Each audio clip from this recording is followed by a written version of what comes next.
Abdias acreditava fortemente, profundamente, fundamentalmente na possibilidade de uma coexistência neste país e no mundo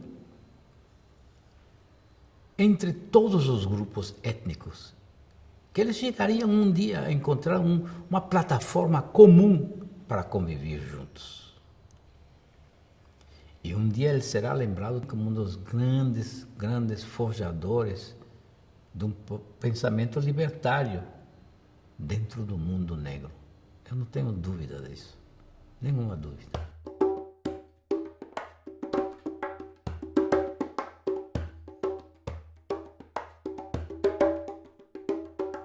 Abdias era um dos homens de maior coerência que eu conheci enquanto à política.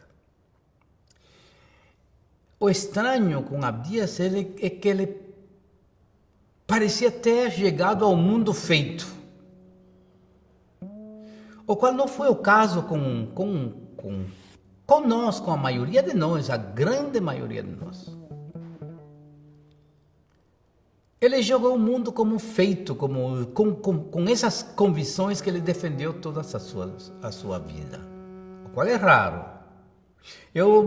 Fora de Abdias, eu acho que eu não conheci ninguém que não tivesse passado por transições políticas diversas, especialmente aquela transição que implicava sair do marxismo e ir para algo muito mais profundo. Eu fui totalmente seduzido pelo marxismo. E a maioria dos intelectuais negros do século XX foram totalmente seduzidos pelo marxismo. E eu diria que uma boa porção desses políticos negros continuaram dentro do marxismo. Se converteram em figuras irrelevantes, porque não compreendiam as transições que estavam acontecendo no mundo. Abdias em nenhum momento foi seduzido nem pelo marxismo, nem pelo capitalismo. Ele rejeitava essas duas pontas. Eu conheci ele exatamente desse jeito. Eu acho que isso influenciou muito também no fato que ele me escutou. Embora ele tivesse um amor profundo pela Revolução Cubana, pelo socialismo cubano, ele já tinha toda uma trajetória de luta contra o Partido Comunista Brasileiro e o hegemonismo racial desse partido, que era o hegemonismo racial de todos os partidos, e aquilo que eu estava dizendo para ele coincidia com aquilo que ele tinha ele próprio experimentado no Brasil desde os anos 30 e 40. Porque a luta de Abdias contra o Partido Comunista Brasileiro foi intensa a fim dos anos 30 e início dos anos 40, e continuou.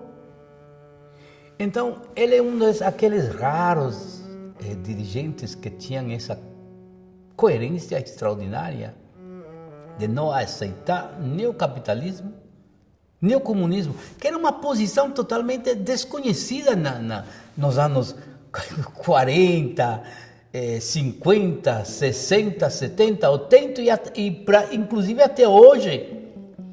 Muitos dirigentes negros ficam presos dentro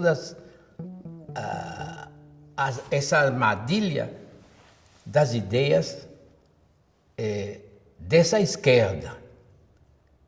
Vem a esquerda como a única forma de libertação e negam a própria possibilidade do povo deles e do povo dele de encontrar soluções que são soluções totalmente independentes e que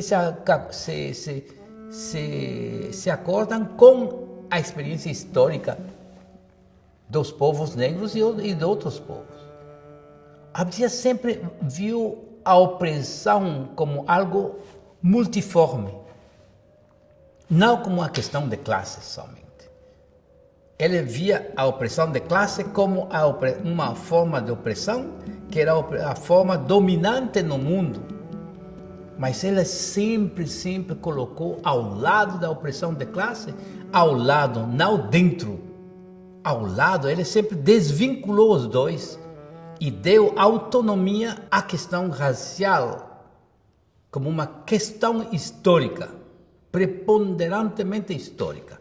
Ou seja, uma questão que não estava derivada de uma luta entre capitalistas e operários. E aí é onde eu acho que foi uma extraordinária lucidez.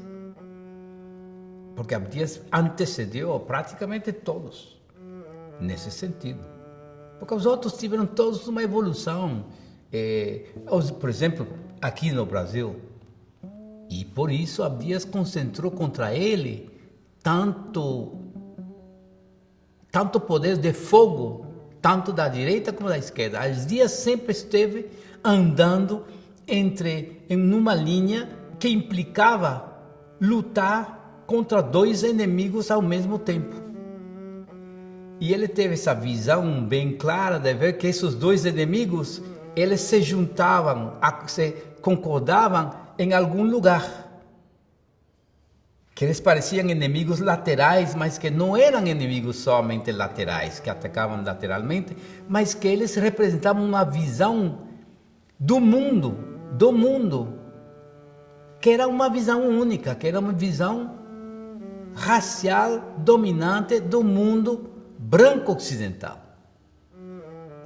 Abdias viveu, não sei como ele chegou a isso, eu não sei, francamente, eu não sei, nunca cheguei a saber como ele chegou tão cedo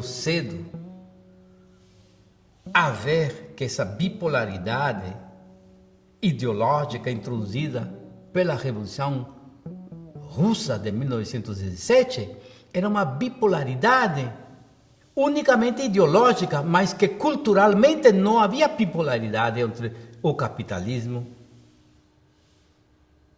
e o comunismo. E isso para mim foi uma das maiores